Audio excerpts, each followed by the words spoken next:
क्योंकि रोज़ा खोलने के बाद से चक्कर आना और इस तरह का आम बात है। अगर सपोज दैट कि सहरी किए, सहरी करने के बाद से दवा खाएँ, दवा खाने के बाद से चक्कर आ रहा है और आँखों के आगे अंधेरा छा जा रहा है, तो ये एक उसके बारे में कुछ हमको समझाइए कि पेशाब में अगर किसी का इस तरह का प्रोटीन आ रहा है तो वो कैसे समझ पाएगा कि प्रोटीन आ रहा है? क्या कुछ सिम्टम होता है बॉडी में, या वीकनेस होता है, या पीलापन रहता है, क्या कुछ अवॉइड होता है? करें जिससे कि ये प्रॉब्लम, क्योंकि अगर शुगर और बीपी कंट्रोल रहेगा तो 60 से 70% जो किडनी का प्रॉब्लम सॉल्व हो जाएगा। और हम जानते हैं किडनी फेल तब होता है जब 90% किडनी काम करनी बंद कर देती है, तब आपको किडनी का सिम्टम नजर।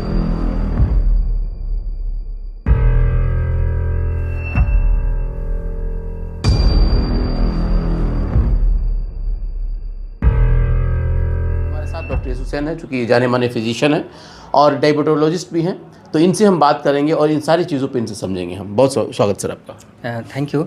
सबसे पहले तो आपके चैनल के माध्यम से पूरे सीमानवासियों को कल की होली की और रमज़ान महीने की बहुत सारी शुभकामनाएं देना चाहता हूं। सर, मेरा सबसे पहला सवाल यही होगा कि जिस तरीके से अभी रमज़ान का मुबारक महीना चल रहा है, इसमें बहुत सारे लोग हैं जिनको मतलब अभी ब्लड प्रेशर की परेशानी रहती है, या उनका डायबिटीज़ बढ़ा रहता है, या डायबिटीज़ से होते हैं, तो वो लोग समझते हैं कि हमको रोज़ा नहीं रखना चाहिए। तो क्या सच में वैसे लोगों को रोज़ा नहीं रखना चाहिए, या कुछ सावधानी बरत करके दवा लेकर के वो लोग रोज़ा रख सकते हैं?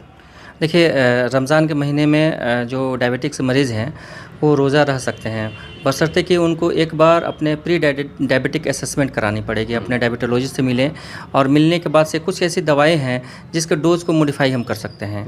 जैसे कि अगर सुबह सहरी के टाइम में जो दवाएं हैं, जैसे कि स्पेशली ग्लिमिप्राइड्स हो गया, तो इस दवा से क्या होता है कि हाइपोग्लिसेमिया का खतरा बढ़ जाता है।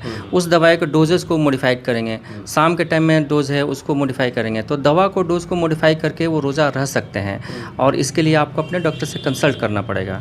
तो इसमें भी कुछ टाइप होता है क्या, कि इस टाइप के लोग जो है कि रह सकते हैं, इस टाइप के लोग नहीं रह सकते हैं, या जिनका दवा चलता है, जिनका डिजीज़ काफ़ी क्रिटिकल पोजीशन में उन लोगों के लिए? जी, सबसे पहले कि डायबिटीज़ जो होता है दो प्रकार का होता है, type 1 diabetes and type 2 diabetes. Type 1 diabetes जो है वो इंसुलिन लेते हैं, तो उनके लिए तो रोज़ा बिल्कुल नहीं रह सकते हैं। टाइप 1 उनका जो है इंसुलिन उनका बॉडी से नहीं निकलता है, उसके लिए वो इंसुलिन का इंजेक्शन लेते हैं, वो लोग बिल्कुल रोज़ा नहीं। टाइप 2 डायबिटीज़ में है जिनके साथ कोमॉर्बिड कंडीशन है, जैसे कि क्रोनिक किडनी डिजीज़ हो गया, कार्डियक डिजीज़ हो गया, और शुगर का लेवल काफ़ी हाई है, फ्लक्चुएट कर रहा है, और वो इंसुलिन पे हैं, वो लोग भी इसको अवॉइड कर सकते हैं। लेकिन जिनका नॉर्मली है, अगर दवा से ओरल डायबिटिक ड्रग से उनका शुगर कंट्रोल है, तो वो लोग रोज़ा रह सकते हैं। इसके लिए एक बार अपने डोजेज़ को मॉडिफाई कराएं और करके आप रोज़ा को कंटिन्यू करें। यही चीज़ तो सर ब्लड प्रेशर पर भी डिपेंड करता है। बहुत सारे लोगों को ब्लड प्रेशर रहता है, तो वो कहते हैं कि हमको रोज़ा रखने में दिक्कत है, या क्या सच में रोज़ा रखने से दिक्कत हो सकता है क्या ब्लड प्रेशर के मरीजों को? नहीं, ब्लड प्रेशर मरीजों को रोज़ा रहने में दिक्कत नहीं है। क्या होता है ना कि ब्लड प्रेशर अगर हम सोडियम इंटेक ज़्यादा कर लेते हैं, WHO के अकॉर्डिंग सोडियम 2 ग्राम से ज़्यादा नहीं ले सकते हैं 24 घंटे में, और जिसको ब्लड प्रेशर है उसको तो 2 ग्राम से भी कम लेनी पड़ती है। लेकिन हमारे इंडियन सिनेरियो में क्या है कि हम एक एवरेज आदमी है 24 घंटे में 7 से 8 ग्राम तक ब्लड सोडियम लेता है। तो जब हम रमज़ान महीने में रोज़ा रहते हैं और इफ्तार करते हैं, तो उसमें बहुत सारा चिप्स हो गया और नमकीन चीज़ हो गया, ये सब हम खाते हैं, इससे हमारा ऑलरेडी सोडियम इंटेक ज़्यादा बढ़ जाता है, तो उनको बीपी बढ़ जाता है। तो उस समय हमको इस चीज़ से अवॉइड करना है और अपने ब्लड प्रेशर को रेगुलरली मॉनिटर करते रहना है। अच्छा सर, अभी हम लोग देखते हैं कि अक्सर जो लोग रोज़ा खोल देते हैं दिन में, कि दिन भर फास्टिंग रहते हैं, रोज़ा खोलने के बाद वो कहते हैं कि चक्कर आ रहा है, मितली आता है, कमज़ोरी सा महसूस होने लगता है, जबकि वो लोग इफ्तार करने के बाद, क्या इस तरह का सिम्टम कुछ आम सिम्टम है, या कुछ एक ख़ास जिसको देख करके डॉक्टर से मिलना चाहिए? देखिए, डायबिटिक मरीज़ को इस तरह का केसेस को फेस करते हैं वो, क्योंकि रोज़ा खोलने के बाद से चक्कर आना और इस तरह का आम बात है। अगर सपोज दैट कि सहरी किए, सहरी करने के बाद से दवा खाएँ, दवा खाने के बाद से चक्कर आ रहा है और आँखों के आगे अंधेरा छा जा रहा है, तो ये एक सिम्टम है आपको हाइपोग्लिसेमिया का, जिसमें ब्लड शुगर 70 मिलीग्राम पर डेसीलीटर से कम हो जाता है। उस कंडीशन में वो रोज़ा को ब्रेक करें। अब ब्रेक करने के बाद एक गिलास में 1 चम्मच चीनी या ग्लूकोज डाल के उसको पी सकते हैं। और इफ्तार के बाद अगर किसी का अगर इस तरह का प्रॉब्लम हो रहा है, तो माइट भी वीकली ये वीकनेस हो गया या अदर कुछ प्रॉब्लम्स हो गया, इससे भी हो सकता है। चलिए सर, चूँकि कल होली भी है और एक बड़ा फेस्टिवल माना जाता है अपने देश का। उसमें भी बहुत सारे ऐसे जो मरीज़ हैं जिनको शुगर रहता है या ब्लड प्रेशर है, तो वो लोग कहते हैं कि चलो एक ही दिन कुछ खाना है, खूब तला भुना वो लोग खा लेते हैं, पुआ हो गया, पकौड़ी हो गया, ये सब चीज़ खाते हैं। उन लोगों के लिए क्या कुछ कहेंगे आप? जी, जो शुगर के मरीज़ है, मैं उनको बोलूँगा कि ये पुआ पकवान है जिसमें कि हम लोग शुगर ज़्यादा चीनी यूज़ करते हैं, उसको अवॉइड करें। क्योंकि अगर शुगर स्पाइक हुआ तो शुगर ज़्यादा हो जाएगा तो फिर कंडीशन डिटेरिएट हो जाता है। तो इसलिए वो लोग मतलब एक ही दिन है लेकिन उसका असर ज़्यादा समय तक रख सकता है। इसलिए उन लोग को चाहिए कि इस दिन को शुगर से अवॉइड करें और पुआ पकवान से थोड़ा अवॉइड करें। अवॉइड करें। जी, बिल्कुल। लेकिन अगर जो खाना चाहते हैं उन लोगों के लिए? उनके लिए है कि आप शुगर का जो है अल्टरनेटिव है उसको यूज कर सकते हैं और स्वीटनर्स यूज कर सकते हैं, आर्टिफिशियल स्वीटनर्स वगैरह यूज कर सकते हैं। हाँ, बिल्कुल।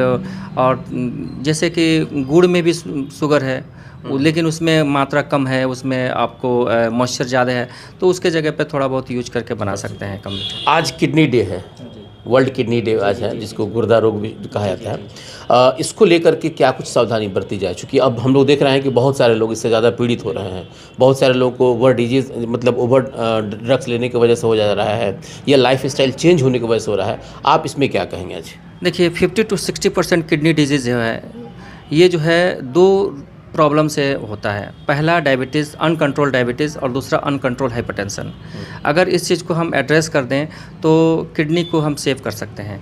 अगर सपोज दैट किसी को अगर किडनी के टाइम में अगर किसी को बॉडी में स्वेलिंग हो रहा है या पेशाब में आपको प्रोटीन आ रहा है या आपको सपोज दैट कि चक्कर आ रहा है या थकान महसूस हो रहा है, ये सब कंडीशन आता है तो उनको एक किडनी फंक्शन टेस्ट करानी चाहिए। और अगर वो शुगर के मरीज़ है तो शुगर को हमेशा अंडर कंट्रोल रखनी है। अगर बीपी के मरीज़ है तो हमेशा ब्लड प्रेशर को अंडर कंट्रोल रखना है, साल्ट से अवॉइड करना है, वर्कआउट करना है, लाइफ स्टाइल को मॉडिफाइड करना है, जिससे कि वो किडनी से बीमारी से बच सकते हैं। आपको पता हो किडनी डिजीज़ मतलब किनको सबसे ज़्यादा खतरा है इन सारी चीज़ों से? जैसे आपने बताया कि बहुत सारा जेनेटिक भी होता है प्रॉब्लम, तो क्या जो लोग दवा हर मतलब जिस परिवार में ज़्यादा दवा चलता है या जो लोग ज़्यादा मतलब दवा खाते हैं उनको ज़्यादा परेशानी है, या आम लोग भी इससे मतलब इससे पीड़ित हो सकते हैं एकदम एक बारगी में? जैसे कि पेन किलर में NSAID होता है, इसको अगर ज़्यादा ओवर यूज करने से किडनी में प्रॉब्लम आ रहे हैं। और काफ़ी आयुर्वेदिक दवा, बहुत सारा चीज़ दवा है जो कि मतलब हमारे बॉडी में जाने के बाद किडनी के द्वारा निकलता है, तो किडनी पे ओवरलोड ज़्यादा पड़ता है जिससे भी किडनी में प्रॉब्लम आ जाते हैं। शुगर काफ़ी अनकंट्रोल होने से भी आपको किडनी ख़राब हो जाती है। कुछ जेनेटिक डिजीज़ होता है जिसमें कि पॉलीसिस्टिक किडनी डिजीज़ बोलते हैं, उस कंडीशन में भी आपको किडनी फेलियर हो जाता है और CKD के प्रॉब्लम्स हो जाते हैं। तो उन लोगों के लिए क्या कहेंगे जो लोग कहीं ना कहीं तरह से फास्ट फूड खूब यूज़ कर रहे हैं, लाइफस्टाइल को बिल्कुल एकदम मतलब बिंदास जी रहे हैं, तो उन लोगों के भी कुछ ना कुछ ऐसा थोड़ा सा अलर्ट होना चाहिए ना? बिल्कुल, उन लोगों को चाहिए कि समय समय पे अपना टेस्ट कराते रहें और इस चीज़ से बचे रहें। अगर शुगर के मरीज़ हैं तो हमेशा अपने शुगर का कंट्रोल रखें और डॉक्टर से हमेशा टाइम टू टाइम मिलते रहें। और अगर बीपी के पेशेंट हैं तो उनको ब्लड प्रेशर अगर मतलब ज़्यादा ना हो, कंट्रोल रहे, उसके लिए भी उनको वर्कआउट करें, एक्सरसाइज करें, साल्ट इंटेक कम करें, इस सारी चीज़ को करें और फास्ट फूड से अवॉइड करें जिससे कि ये प्रॉब्लम, क्योंकि अगर शुगर और बीपी कंट्रोल रहेगा तो 60 से 70% जो किडनी का प्रॉब्लम सॉल्व हो जाएगा। और हम जानते हैं किडनी फेल तब होता है जब 90% किडनी काम करनी बंद कर देती है, तब आपको किडनी का सिम्टम नज़र आने लगता है। क्रिएटिनिन बढ़ जाना, पैरों में स्वेलिंग हो जाना, हाँ चेहरे पे स्वेलिंग हो जाना, पेशाब कम होना, पेशाब में प्रोटीन आना, ये सारे सिम्टम होने लगते हैं। अच्छा, पेशाब में जो प्रोटीन आता है बहुत सारे लोग समझ नहीं पाते हैं, वो क्या, ज़रा उसके बारे में कुछ हमको समझाइए कि पेशाब में अगर किसी का इस तरह का प्रोटीन आ रहा है तो वो कैसे समझ पाएगा कि प्रोटीन आ रहा है? क्या कुछ सिम्टम होता है बॉडी में, या वीकनेस होता है, या पीलापन रहता है, क्या कुछ होता है वो ज़रा सी? जैसे कि किडनी वाले मरीज़ को जो है कि पेशाब में प्रोटीन का ज़्यादा आना, पेशाब में किडनी में इन्फेक्शन हो जाता है, ग्लोमेरुलोनेफ्राइटिस हो जाता है, इस कंडीशन में भी आता है। और किसी का बहुत मतलब समझ लीजिए कि ज़्यादा किडनी का प्रॉब्लम्स हो गया, ज़्यादा इन्फेक्शन हो गया, उसमें भी प्रोटीन आता है। इस सारी कंडीशन में प्रोटीन आता है तो हमको अलर्ट हो जाना चाहिए और अपने डॉक्टर से सलाह लेनी चाहिए। बिल्कुल, तो सुना आपने जिस तरीके से डॉक्टर एस हुसैन साहब जो बात इन्होंने बताया, हालांकि बहुत ही महत्वपूर्ण चीज़ है, जिस तरीके से रमज़ान को लेकर के या फिर होली को लेकर के या किडनी डिजीज़ को लेकर के जो बात इन्होंने कहा, उम्मीद है कि आपको बहुत कुछ समझ में आ गया होगा। आपको ये इंटरव्यू कैसा लगा कमेंट बॉक्स में ज़रूर बताइएगा और फिर आगे के खबरों के जुड़े रहने के लिए बहुत बहुत धन्यवाद।